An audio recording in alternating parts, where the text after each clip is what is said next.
আসসালামু আলাইকুম। আমরা এখন দেখব অর্গানাইজেশন অ্যান্ড ম্যানেজমেন্ট। অনেক সহজ সাবজেক্ট। আমাদের জেআইবিতে দুইটি সাবজেক্ট অত্যন্ত সহজ। একটা হচ্ছে ওএম আর একটা হচ্ছে GFI, governance in financial institutions. তো ওএম আজকে আমরা দেখব। গতদিন আমরা দেখেছিলাম ওএম এর এই যে আনুষ্ঠানিক সংগঠন কি, আনুষ্ঠানিক সংগঠন, আনুষ্ঠানিক প্রতিষ্ঠান বা সংগঠনের উপাদানসমূহ আলোচনা করুন। তো এই অধ্যায় থেকে আমি বলছি, এই অধ্যায় থেকে দুইটি কিন্তু প্রশ্ন থাকবে আমাদের প্রত্যেকবার, 2টি থেকে 3টি প্রশ্ন আমাদের থাকবেই। আমরা এই অধ্যায় প্রথম 2টি অধ্যায় দেখলে মোটামুটি 5টি প্রশ্ন আমরা কম পাবো। এই ওএম এর যদি প্রথম 2টি অধ্যায় দেখি তাহলে আমরা মোটামুটি 5টি প্রশ্ন কম পাবো। আপনার সবগুলো অধ্যায় অত পরিশ্রম না করলেও হবে, আর 3টি অধ্যায় দেখলে তো আমরা কনফার্ম। আচ্ছা, এখানে আমাদের আনুষ্ঠানিক সংগঠন কি, যেটা আরেকবার বলি আমি। যে আনুষ্ঠানিক সংগঠন হচ্ছে, এখানে আমরা বানে লেখার চিন্তা করব, কিন্তু অবশ্যই বেশি 100%। আর বিষয়গুলো অ্যাকচুয়ালি একটু মাথায় রাখবে। এখানে মুখস্থ এত পড়া, এখানে এটা মাথায় রাখাও কঠিন হয়ে যাবে, কিন্তু মুখস্থ সম্ভব না, হবে না এই সময় এসে। আচ্ছা, আনুষ্ঠানিক সংগঠনটা কি? আনুষ্ঠানিক বলতে আমরা যেটা বুঝি যে নিয়মতান্ত্রিক যে সংগঠন কাঠামো, যেমন ব্যাংক, এটা হচ্ছে আনুষ্ঠানিক সংগঠন কাঠামো। আর কিছু সংগঠন কাঠামো আছে যেটা নিয়ম ফলো করা হয় না, নিয়মতান্ত্রিক হয় না, যেখানে যোগ্যতার বলে পদাধিকার হয় না, সেটা হচ্ছে অনানুষ্ঠানিক সংগঠন। কারণ আনুষ্ঠানিক সংগঠন যেটা যোগ্যতার বলে, যেটা পদাধিকার হয়, যেটা আপনার এক্সপিরিয়েন্স, আপনার কর্মদক্ষতা, আপনার বিভিন্ন যোগ্যতার বলে আপনার এখানে যে একটা পদায়ন হয়, সেটা হচ্ছে আনুষ্ঠানিক সংগঠন। বা অর্থাৎ একটা নিয়ম নীতি ফলো করে যে সংগঠনটা পরিচালিত হয়, সেটা হচ্ছে আনুষ্ঠানিক সংগঠন। তাহলে আনুষ্ঠানিক সংগঠন বা প্রতিষ্ঠানের উপাদান সমূহ এখানে চাইছে। তো এটার সংজ্ঞা যে এখানে আলোচনা করা আছে এরকম ভাবে, আমরা যদি একটু দেখি, এটা হচ্ছে যে প্রতিষ্ঠানের বিভিন্ন স্তরে নিয়োজিত কর্মীদের মধ্যে সাংগঠনিক সম্পর্ক স্থাপনের লক্ষ্য অর্জনের জন্য যে সাংগঠনিক কাঠামো প্রতিষ্ঠা করা হয় তাকে আনুষ্ঠানিক সংগঠন বলে। এক্ষেত্রে প্রতিষ্ঠানের বিভিন্ন স্তরে বা উপর হতে নিচ পর্যন্ত প্রতিটি পদ, প্রত্যেক পদে সম্পাদিত কার্যাবলী, কর্তৃত্ব এবং দায়িত্ব নির্দিষ্ট করে জবাবদিহিতা নিশ্চিত করা হয়। হ্যাঁ, এটা এই নির্দিষ্ট করে জবাবদিহিতার কথা এবং নিয়মতান্ত্রিক কথাটা আমাদের এখানে জানা থাকতে হবে। তাহলে আমরা এখানে আনুষ্ঠানিক সংগঠনের কথাটা, এই সংজ্ঞাটা পূর্ণতা পাবে, যে একটা একটা তার কর্মী বা এমপ্লয়ি তার কাজের জন্য জবাবদিহিতা থাকবে এবং একটা নিয়মতান্ত্রিক প্রক্রিয়ায় যে প্রতিষ্ঠানটা চলবে, সেটা হচ্ছে আনুষ্ঠানিক সংগঠন। আচ্ছা, আনুষ্ঠানিক সংগঠনের উপাদানগুলোর মধ্যে আমাদের প্রথমে, যে আপনার ব্যাংকের কথা আপনি চিন্তা করে দেখেন, যেখানে কর্তৃত্বের একটা শ্রেণীবিন্যাস আছে, তাই না? আপনি, আপনার উপরে আপনার লাইনম্যান যে থাকবে, জিবি ইনচার্জের উপরে সেকেন্ড ম্যান, সেকেন্ড ম্যানের উপরে আমাদের ফার্স্ট ম্যান মানে ব্যাংক ম্যানেজার। তারপরে আস্তে আস্তে আমাদের এরকম রিটেল হেড বা আমাদের আছে বিজনেস হেড বা লোন হেড, এরকম বিভিন্ন আছে আমাদের, তাই না? এরকম পর্যায়ে আমাদের যাবে। এটা হচ্ছে আমাদের কাছে কর্তৃত্বের একটা শ্রেণীবিন্যাস থাকবে, অর্গানোগ্রাম থাকবে। ব্যাংকের অর্গানোগ্রাম যেটা আছে, ব্রাঞ্চের যে অর্গানোগ্রাম আছে, প্রত্যেকটা ব্রাঞ্চে কিন্তু অর্গানোগ্রাম থাকে, এবং অর্গানোগ্রামটাই কিন্তু আমাদের আসে বাংলাদেশ ব্যাংকে থেকে আসে, কিন্তু ওরা অডিট করতে আসে, কিন্তু চেক করে, তাই না? তো অর্গানোগ্রামটা আমাদের দেখে কিন্তু। তো আমরা এখানে কর্তৃত্বের একটা শ্রেণীবিন্যাস থাকবে। তারপরে আছে শ্রমের বিভাজন, শ্রমের বিভাজন থাকবে, মানে আপনার এবং অন্যের কাজের বিভাজন থাকবে। হ্যালো, আসসালামু আলাইকুম। হ্যাঁ, জি, জি, ওয়ালাইকুম সালাম।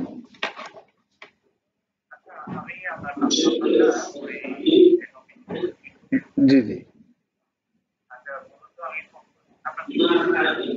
জি, আমি একটু ক্লাসে আছি, তো ক্লাসটা শেষে আপনাকে ফোন দিচ্ছি। ওই আপনাদের ক্লাসে আছে আর কি। আচ্ছা, জি, সালাম। এখন এখানে কিন্তু আমাদের কর্তৃত্বের শ্রেণীবিন্যাস যেমন আছে, শ্রমের বিভাজন থাকবে। যেমন এখানে একটা ব্যাংকের ক্ষেত্রে, ধরুন ক্রেডিটে যারা কাজ করে, তারা জিবির কাজ তেমন করে না, পারলেও সাধারণত করে না, কারণ তাদের ওইদিকে সময় অনেক দিতে হয়। জিবিতে যারা কাজ করে তারাও ক্রেডিটের কাজে পারলেও সেখানে করার মতো থাকে না, সময় পায় না হয়তো বা। আবার যারা ক্যাশ ডেভেলপমেন্টে কাজ করে, তারা জিবির কাজ করে না, তারা ক্যাশের কাজ করে, এরকম আমাদের শ্রমের বিভাজন থাকবে, তাই না? ব্যাংক ম্যানেজার তার নিজের যে কাজটা থাকবে সেই, অর্থাৎ আমাদের কোনো শ্রমের বিভাজন কর্তৃত্বের শ্রেণীবিন্যাস যেরকম থাকবে আমাদের শ্রমের বিভাজনও ওইরকম থাকবে। আনুষ্ঠানিকতা, আনুষ্ঠানিকতা আমাদের অবশ্যই থাকবে। আমরা অবশ্যই কোনো নিয়ম নীতি মধ্য, আনুষ্ঠানিকতা বলতে কিন্তু আমরা কিন্তু এটা বুঝবো না কোনো অনুষ্ঠান করা, কোনো সাংস্কৃতিক অনুষ্ঠান, এলা কিন্তু বুঝবো না, এলা কিন্তু এখানে লেখা যাবে না। আনুষ্ঠানিকতায় বলতে আমরা সংগঠনের ক্ষেত্রে আনুষ্ঠানিকতা বলতেই কিন্তু নিয়ম নীতি জবাবদিহিতা সম্পূর্ণ যে কার্যাবলীটা, এটা হচ্ছে আনুষ্ঠানিকতা, ঠিক আছে? আহ, আনুষ্ঠানিকতা বলতে কিন্তু এখানে অন্য কিছু মিন করা যাবে না। আনুষ্ঠানিকতা বলতে এখানে বোঝায় যে কোনো প্রতিষ্ঠানের আচরণ নিয়ন্ত্রণ করতে এবং প্রমিতকরণ প্রক্রিয়ার জন্য লিখিত নিয়ম নীতি, এই যে নিয়ম নীতি ও পদ্ধতির উপর নির্ভর করে। তাহলে এখানে আমাদের প্রতিষ্ঠানের মধ্যে অবশ্যই আমাদের আনুষ্ঠানিকতা থাকবে। তাহলে আনুষ্ঠানিক প্রতিষ্ঠানের ক্ষেত্রে আমাদের কর্তৃত্বের শ্রেণীবিন্যাস থাকবে, শ্রমের বিভাজন থাকবে, আনুষ্ঠানিকতা থাকবে, আমাদের নৈমিত্তিকতা থাকবে।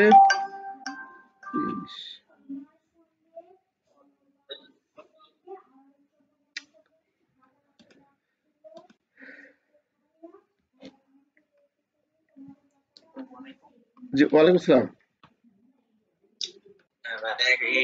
আমার একটা মেসেজ ছিল অ্যাকাউন্টিং প্রাইভেট এসব বিষয়ে। জি জি, আমি ওই মেসেজটা নিয়ে আমার পুরো টাকা ছিল তো এই জন্য হোয়াটসঅ্যাপে ফোন দিলাম। আচ্ছা আচ্ছা। আপনি পড়ান কয়টার সময়? এটা শুরু করব 2টার দিকে বাবা। 2টাতে? এটা সপ্তাহে 3 দিন, কোন কোন দিন? 3 দিন না, সপ্তাহে প্রতিদিন। কালকে তুমি যদি এখানে থাকো তাহলে কালকে এই অফিসে এসে দেখা করো, কথা বলো, হ্যাঁ? আমি একটা অনলাইন তো আমার অনলাইন তো দুইটাই প্রাইভেট আমার। আচ্ছা, তাহলে অন্য সময় ইয়া হবে না, তুমি অফিসে আসো, আমি একটা অনলাইন ক্লাসে আছি বাবা, বুঝছো? কালকে আসো, ওই যে বৈরাগী মোড় এখানে। হ্যাঁ হ্যাঁ হ্যাঁ, আচ্ছা বাবা। আচ্ছা, আসসালামু আলাইকুম। ওয়ালাইকুম আসসালাম।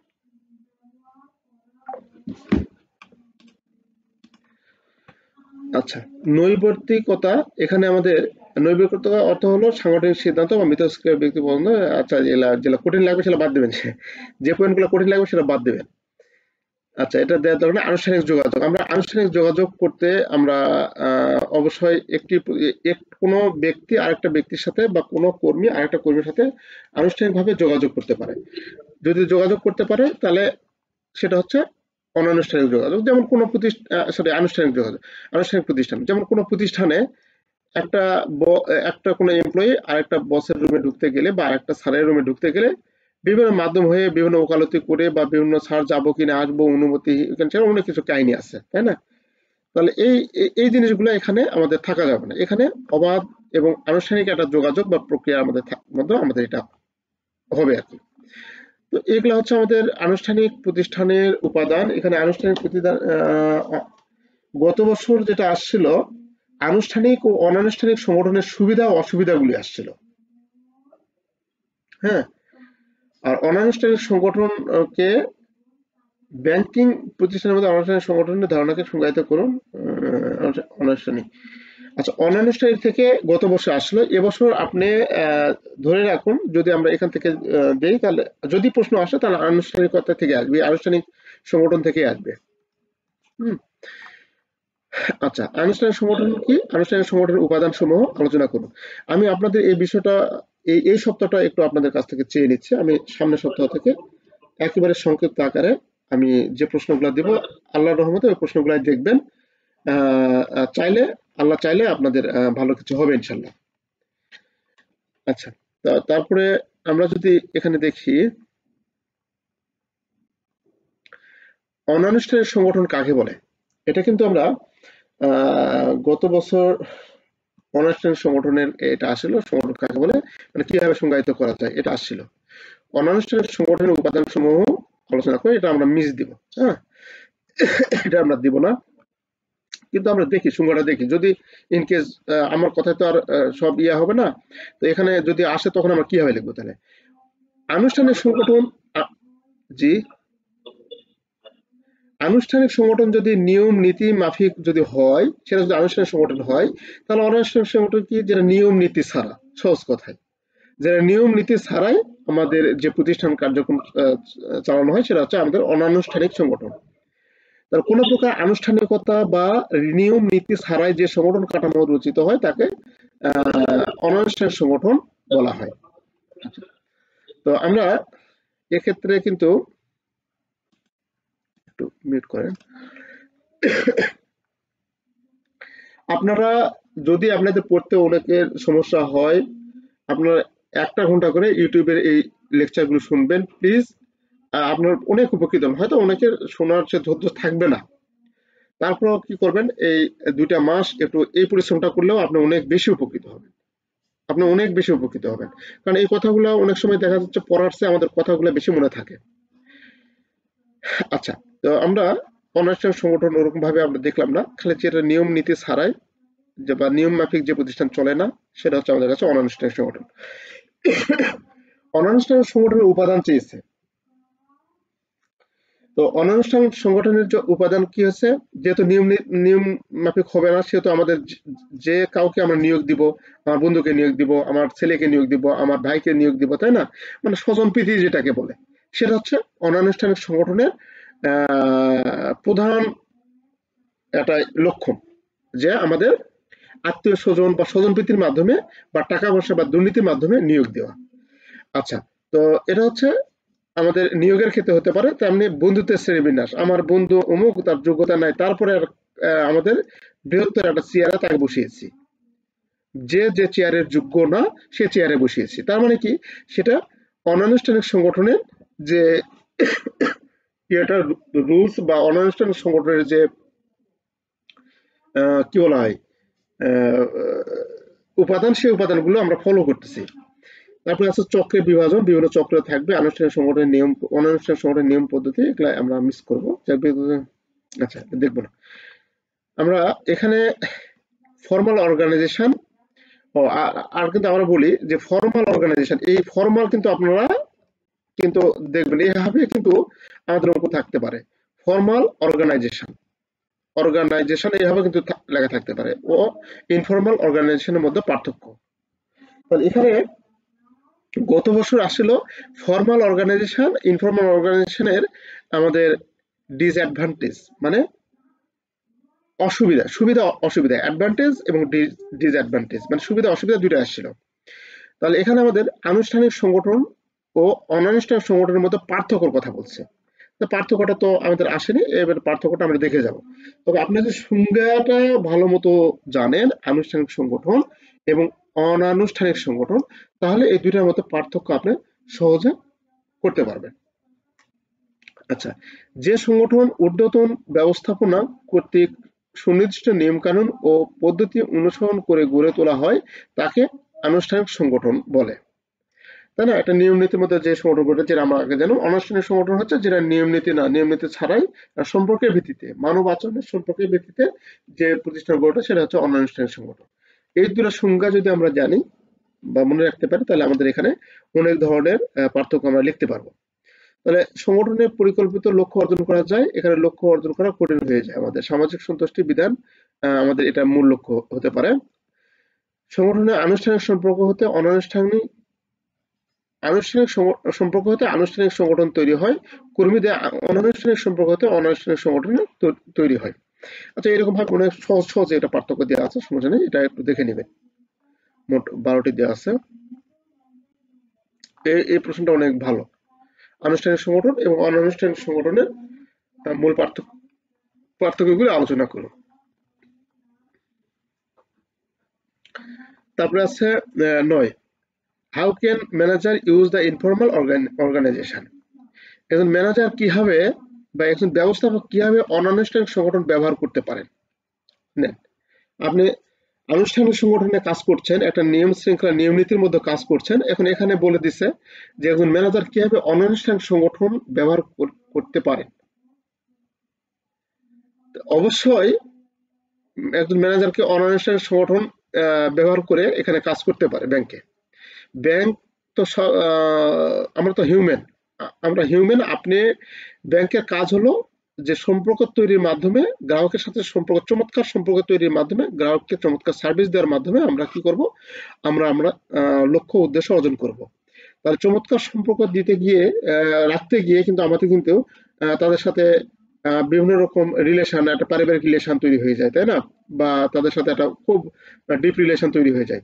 তো এই সম্পর্ক তৈরি হওয়ার ফলে ম্যানেজার এবং গ্রাহকের মাঝে যে অনানুষ্ঠানিক সংগঠনের একটা আসে যায়, মানে আহ, অন্য একটা সম্পর্ক, মানে আনুষ্ঠানিক সম্পর্কের বাইরে তাদের একটা সম্পর্ক চলে যায়। সে সম্পর্ক এখানে বলা আছে যে কিভাবে এখন ম্যানেজার, কিভাবে ব্যবস্থাপক অনানুষ্ঠানিক সংগঠন ব্যবহার করতে পারেন একটা ডিপোজিট নেওয়ার জন্য, তাকে লোন দেওয়ার জন্য, ক্রেডিট কার্ড দেওয়ার জন্য, তার সাথে অনানুষ্ঠানিক সম্পর্ক গড়ে তোলা হয়। আপনি যদি ম্যানেজারের ভাব নেই থাকেন, তাহলে আপনার কাছে, আপনি যদি একজন ডাক্তারের কাছে যান, একজন ইঞ্জিনিয়ারের কাছে যান, এখন ম্যানেজারের ভাব নেই আপনি আছেন, তাহলে দেখা যাচ্ছে মানে সেভাবে কথা বলতেছেন, তাহলে কি ও ওর প্রেস্টিজে আঘাত লাগবে, তাই না?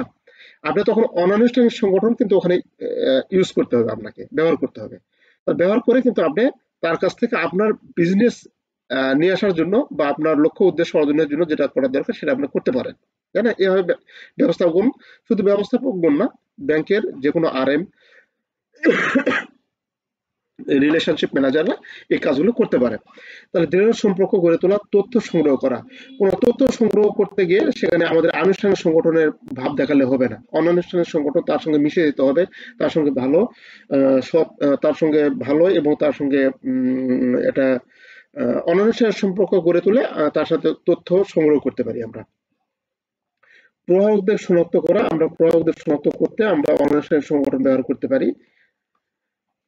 আচ্ছা, তারপর আছে কার্যকর যোগাযোগ, দ্বন্দ্ব সমাধান। কোনো দ্বন্দ্ব সমাধান কোনো কর্মীর মাঝে বা কোনো গ্রাহক বা কোনো এমপ্লয়ের মাঝে বা দুইজন গ্রাহকের মাঝে দ্বন্দ্ব সমাধানের গিয়ে আমরা এটা কিন্তু অনানুষ্ঠানিক সংগঠন ব্যবহার করতে পারি।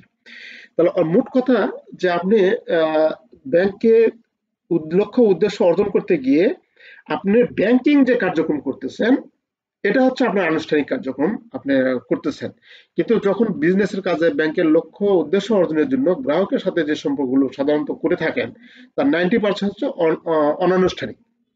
হ্যাঁ, যে তার সাথে ভালোভাবে, তার সঙ্গে সহজ সরল ভাবে যদি না মিশেন, তাহলে তার কাছ থেকে আপনি গ্রহণযোগ্যতা পাবেন না। কারণ কোনো মানুষই তার ইগোতে আঘাত লেগে কথা বললে বা তার যদি আহ, আরেকজনের ভাব দেখার জন্য কিন্তু কেউ দাঁড়িয়ে থাকে না, তাই না? তাহলে অতএব আমাদের সেখানে অনানুষ্ঠানিক সংগঠন ব্যবহার করে কিন্তু আমরা আমাদের লক্ষ্য উদ্দেশ্যটা অর্জন করতে পারি। আচ্ছা, এখানে পয়েন্টগুলো দেওয়া আছে, পয়েন্টগুলো দেখলে আপনারা বুঝতে পারবেন। তো খুব ভালো প্রশ্ন।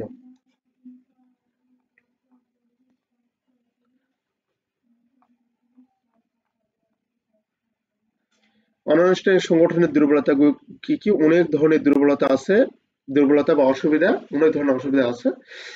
আচ্ছা, এটা আমরা অনানুষ্ঠানিক সম্পর্কে দেখবো না, এটা কিন্তু টোটালি ক্রস সংগঠন দেখবো না।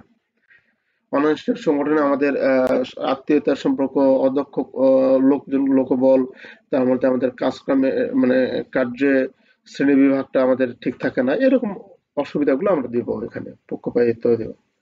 আচ্ছা, তাহলে এখানে আনুষ্ঠানিক সংগঠন কি প্রয়োজন আছে, অনানুষ্ঠানিক সংগঠন কি প্রয়োজন আছে? যেহেতু অনানুষ্ঠানিক সংগঠন অনেক দোষ, তাহলে এটা কি প্রয়োজন আছে আমাদের? এখানে আমাদের এক নম্বর আছে সামাজিক সংহতি। সমাজের মধ্যে বিভিন্ন লোকজনের মাঝে আমাদের ভালো মতো চলতে গেলে, কথা বলতে গেলে, তার সাথে আচার আচরণ করতে গেলে আমাদের অনানুষ্ঠানিক সংগঠনের অবশ্যই প্রয়োজন আছে। তথ্যের আদান প্রদানের জন্য, নমনীয় ও অভিযোজন যোগ্যতা, প্রেরণ, কাজের সন্তুষ্টি, নেতাদের শনাক্তকরণ বা আমাদের প্রভাবশালীদের শনাক্ত, উদ্ভাবন এবং সৃজনশীলতা, এটার জন্য আমাদের অনানুষ্ঠানিক সংগঠনের প্রয়োজন আছে। আচ্ছা, অনানুষ্ঠানিক সংগঠনটা আমরা যদিও দেখবো না, ব্যাখ্যা করে কিভাবে একটি অনানুষ্ঠানিক প্রতিষ্ঠান একটি প্রতিষ্ঠান অনুকূল ও প্রতিকূল ভাবে প্রভাবিত করতে পারে। মানে অনানুষ্ঠানিক সংগঠনের সুবিধা অসুবিধা যদি আমরা এখানে লিখি, তাহলে আমরা প্রয়োজন। অনানুষ্ঠানিক সংগঠন কি প্রয়োজনীয়? প্রয়োজন আছে আমাদের। আপনার উত্তরের জন্য যুক্তি দিন। যদি প্রয়োজন থাকে তাহলে আপনার উত্তরের পক্ষে যুক্তি দিতে বলছে। হ্যাঁ, এই যে এখানে অনানুষ্ঠানিক প্রতিষ্ঠান কি প্রয়োজনীয়? হ্যাঁ, প্রথমে আছে হ্যাঁ। হ্যাঁ, প্রয়োজনীয়, অবশ্যই প্রয়োজনীয়। কারণ সবসময় ছিল আনুষ্ঠানিক সংগঠন আমাদের দিয়ে কাজ করলে আমরা অনেক সময় আমরা লক্ষ্য উদ্দেশ্য অর্জনে আমরা ব্যর্থ হব। আনুষ্ঠানিক সংগঠন থাকবে, তার পাশাপাশি আমাদের বিজনেসের জন্য, আমাদের ব্যবসার জন্য, আমাদের লক্ষ্য উদ্দেশ্য অর্জনের জন্য অনানুষ্ঠানিক সংগঠনও আমরা ইউজ করতে পারি। আচ্ছা, এরপর আমরা দেখব এই সাংগঠনিক জলবায়ু। অনেক বৈশিষ্ট্য, মানে অনেক ভালো একটা প্রশ্ন। সাংগঠনিক জলবায়ু কি? মানে সাধারণত আমরা ভূগোলে পড়ে আসছি যে জলবায়ু বলতে কি বুঝি, এখানে আবার আসে পড়তেছে সাংগঠনিক জলবায়ু কি, মাথা ঘুরে যাবে যে সাংগঠনিক জলবায়ু কি, এখানে কি আবার ঝড় তুফান ওঠে নাকি? না, এখানে আবার ঝড় তুফান ওঠে না, এখানে কাজের ঝড় তুফান ওঠে, কিন্তু থাক আর বললাম না। কিন্তু সে অনুযায়ী পাওয়া যায় না, তাই না? তো সাংগঠনিক জলবায়ু, এখানে আমাদের জলবায়ু বলতে আমরা কি বুঝি?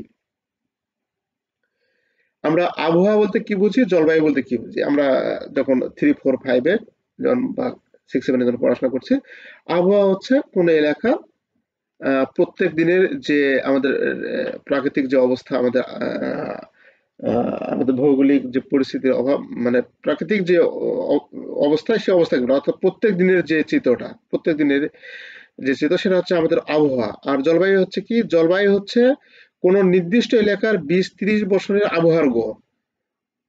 মানে আবহাওয়া 20-30 বছরের আবহাওয়ার গড়টা বা 15 বছর আবহাওয়ার গড় যেটা, সেটা হচ্ছে জলবায়ু। তাহলে আমাদের দীর্ঘদিনের আবহাওয়ার যে গড় ভাবটা, সেটা হচ্ছে জলবায়ু। তাহলে এখানে আমাদের জলবায়ু বলছে, তা জলবায়ু বলতে আমাদের এখানে বুঝাবো সাংগঠনিক প্রতিষ্ঠানের মধ্যে, মানে সাংগঠনিক প্রতিষ্ঠানের আশেপাশে যে উপাদানগুলো রয়েছে, সেই উপাদানগুলো যে এখানে দেখুন এটা বলা আছে, প্রতিষ্ঠানে বিদ্যমান পরিবেশ, মনোভাব এবং উপলব্ধিকে বোঝায়, যা সম্মিলিতভাবে কর্মীদের আচরণ, প্রেরণা এবং কাজের সন্তুষ্টিকে প্রভাবিত করে। অর্থাৎ যে উপাদানগুলো দ্বারা সংগঠনের লক্ষ্য উদ্দেশ্য প্রভাবিত হয়, সেটা হচ্ছে আমাদের সাংগঠনিক জলবায়ু। তাহলে সাংগঠনিক জলবায়ু একটি প্রতিষ্ঠানে বিদ্যমান পরিবেশ, মনোভাব বা তার আশেপাশে সে বিদ্যমান পরিবেশ কি? বিদ্যমান পরিবেশ আমাদের প্রতিযোগী পরিবেশ থাকতে পারে, বাজারের বিভিন্ন পরিবেশ থাকতে পারে, তাই না? তো এরকম আমাদের পরিবেশ থাকতে পারে। মনোভাব, তার মধ্যে আছে উপলব্ধি বোঝায়, যা সম্মিলিতভাবে কর্মীদের আচরণ, প্রেরণা, কাজের সন্তুষ্টিকে প্রভাবিত করে বা প্রতিষ্ঠানের লক্ষ্য উদ্দেশ্যকে প্রভাবিত করে। তো এটি একটি মনস্তাত্ত্বিক এবং মানসিক পরিবেশ, যা কর্মচারী ব্যবস্থাপনা এবং সামগ্রিক সাংগঠনিক সংস্কৃতি একটি মিথস্ক্রিয়া থেকে উদ্ভূত হয়। তার এটি ইতিবাচক সাংগঠনিক জলবায়ু, উন্মুক্ত যোগাযোগ, বিশ্বাস, পারস্পরিক শ্রদ্ধা এবং সমর্থন দ্বারা চিহ্নিত করা হয়। কর্মীদের ব্যস্ততা, উৎপাদনশীলতা এবং সামগ্রিক মঙ্গল বৃদ্ধি করে। বিপরীতভাবে অবিশ্বাস, ভয় এবং দুর্বল যোগাযোগ দ্বারা চিহ্নিত হয় নেতিবাচক, এটা একটু আমাদের জানা জরুরি। নেতিবাচক মনোবল হ্রাস, উৎপাদনশীলতা হ্রাস, উচ্চ কর্মচারী টার্নওভার দিকে পরিচালিত করে। তাহলে আমাদের ইতিবাচক আমাদের জলবায়ু রয়েছে, সাংগঠনিক জলবায়ু রয়েছে, আমাদের নেতিবাচক সাংগঠনিক জলবায়ু রয়েছে। আমাদের যে যাদের আমরা কর্মচারীরা উদ্বুদ্ধ হয়ে আমাদের প্রতিষ্ঠানের জন্য ভালো হয়, সেটা হচ্ছে আমাদের ইতিবাচক জলবায়ু। আর যারা আমাদের মনক্ষুণ্ণ হয় বা আমাদের বিপরীত বা অবিশ্বাস বা আমাদের নিজেদের মধ্যে কোনো সংশয় থাকে, তাহলে সেটা হচ্ছে আমাদের কাছে নেতিবাচক সাংগঠনিক জলবায়ু। সাংগঠনিক জলবায়ুর বৈশিষ্ট্য কথা বলছে, এখানে কি কি বৈশিষ্ট্য থাকলে সেটা সাংগঠনিক এখানে হচ্ছে উন্মুক্ততা ও যোগাযোগ। উন্মুক্ততা ও যোগাযোগ, তাহলে এটি ইতিবাচক সংগঠন জলবায়ুর সকল স্তরে উন্মুক্ত যোগাযোগে উৎসাহিত করে। কর্মচারীরা কোনো প্রতিশোধ বা কোনো দ্বন্দ্ব ছাড়াই তাদের ধারণা, উদ্বেগ, প্রতিক্রিয়া প্রকাশ করতে স্বাচ্ছন্দ্য বোধ করে। তাহলে আমাদের উন্মুক্ত একটা যোগাযোগ ব্যবস্থা থাকবে, সমর্থন এবং স্বীকৃতি, কাজের সমর্থন থাকবে, স্বীকৃতি থাকবে, ভালো কাজের জন্য স্বীকৃতি থাকবে, পুরস্কৃত করবো, তাই না? এটা হচ্ছে, তারপর ন্যায্যতা, ন্যায্যতা, শুধু ন্যায্যতা এখানে। আর একটি ভালো জলবায়ু বা সাংগঠনিক জলবায়ু সহ একটি সংস্থা বা প্রতিষ্ঠান সমস্ত কর্মচারীদের সাথে ন্যায্য ও ন্যায়সঙ্গত আচরণ করে। তারপর কর্মচারীর উন্নয়ন, উদ্ভাবন ও ঝুঁকি গ্রহণ, সহযোগিতা, টিমওয়ার্ক, স্বার্থ সাধন ক্ষমতায়ন, দ্বন্দ্ব নিরাপত্তা, সুস্থতা, অভিযানযোগ্যতা, নেতৃত্ব শৈলী।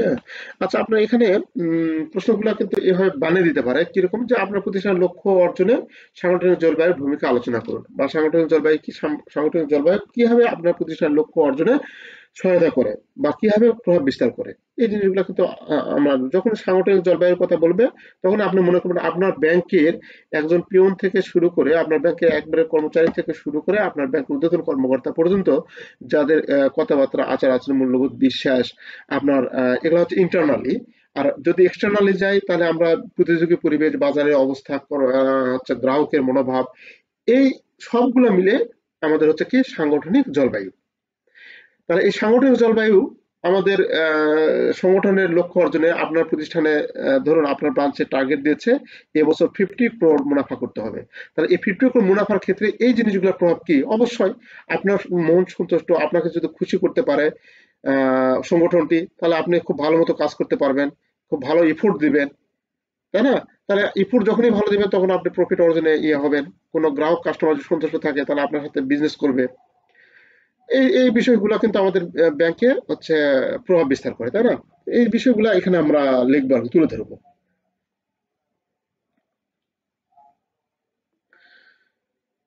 আচ্ছা, তাহলে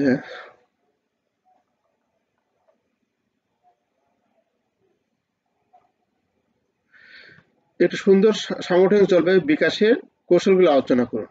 মানে সাংগঠনিক জলবায়ু একজন কর্মী তার মনোভাব চাঙ্গা করার জন্য, সে ভালো মতো কাজ করার জন্য, বা একজন গ্রাহক আমাদের সাথে সুন্দর সম্পর্কের জন্য আমাদের কি কৌশল অবলম্বন করতে পারি আমরা, সেই জিনিসগুলো আমি তুলে ধরবো। কার্যকর যোগাযোগ ব্যবস্থা, মানুষের জন্য উদ্বেগ, আমাদের মানুষের জন্য আবেগ উদ্বেগ থাকবে, অংশগ্রহণমূলক সিদ্ধান্ত। এই আমাদের কোনো মিটিং হবে, কোনো কিছু হবে, আমরা কি করছি, সকলকে অংশগ্রহণ করাবো। সেখানে দেখা যাচ্ছে ছোট এমপ্লয়িরা তাদেরকে তাড়িয়ে দিচ্ছি বা তাদের ডাকতেছি না, দেখা যাচ্ছে তারা মনক্ষুণ্ণ হতে পারে কোনো একটা ছোট বিষয়ে। তারা তাদের স্বাভাবিকভাবে যখন একজন ব্রাঞ্চ ম্যানেজার বা বড় স্যার যখন ডাকবে তখন স্বাভাবিকভাবে কিন্তু তারা খুশি হবে, তাই না? এই জিনিসগুলো এড়িয়ে চলে, অনেক ব্রাঞ্চ ম্যানেজার এড়িয়ে চলে, কিন্তু এখন আধুনিক ব্রাঞ্চ ম্যানেজাররা অনেক শৌখিন প্লাস অনেক হচ্ছে ট্যালেন্টেড, তারা এই জিনিসগুলো দেখে আর কি। ভালো মতো তারা সকলকে পাশে নিয়ে কোনো মিটিং করে বা কোনো জায়গায় ঘুরতে গেলে তাদের সকলকে সঙ্গে নিয়ে যায়। অংশগ্রহণমূলক সিদ্ধান্ত, যে কোনো সিদ্ধান্ত নিলে সকলের অংশগ্রহণ মিলে আমরা সিদ্ধান্ত নিতে পারি আমাদের ব্রাঞ্চ সম্বন্ধে, নীতি পদ্ধতি নিয়মের পরিবর্তন, প্রযুক্তিগত পরিবর্তন। এই প্রযুক্তিগত পরিবর্তন আমাদের এই জলবায়ু উপর প্রভাব বিস্তার করে। তো এই জিনিসগুলো আমরা কিন্তু এখানে জলবায়ু বিকাশের কৌশলগুলি হিসেবে আমরা কিন্তু আলোচনা করতে পারি। আচ্ছা, সাংগঠনিক স্ট্রাকচার আমরা আগামী দিনে আলোচনা করব। এই সাংগঠনিক স্ট্রাকচার অত্যন্ত গুরুত্বপূর্ণ। আমাদের এখান থেকে 2 থেকে 3টি প্রশ্ন থাকবে, আমরা অবশ্যই এটা মিস করবো না। অধ্যায় থেকে আমরা দেওয়ার চেষ্টা করব। তাহলে আজকে এ পর্যন্তই রাখছি। সবাই ভালো থাকবেন। আসসালামু আলাইকুম।